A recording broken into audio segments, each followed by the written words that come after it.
நான் C. Joseph Vijay எனும் நான்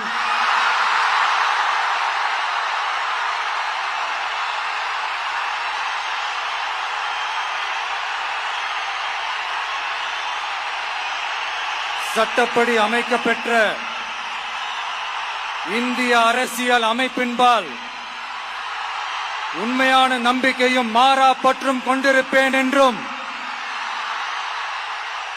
இந்திய நாட்டின் ஒப்பில்லாத முழு முதல் ஆட்சியையும் ஒருமையையும் நிலை நிறுத்துவேன் என்றும்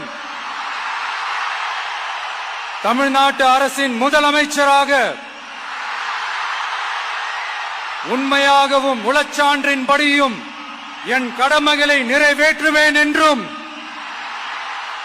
அரசியல் அமைப்பிற்கும் சட்டத்திற்கும் இணங்க அச்சமும் ஒருதலை சார்பும் இன்றி விருப்பு வெறுப்பை விலக்கி பலதரப்பட்ட மக்கள் அனைவருக்கும் நேர்மையானதை செய்வேன் என்றும் ஆண்டவன் மீது ஆணையிட்டு உறுதிமொழிகிறேன்.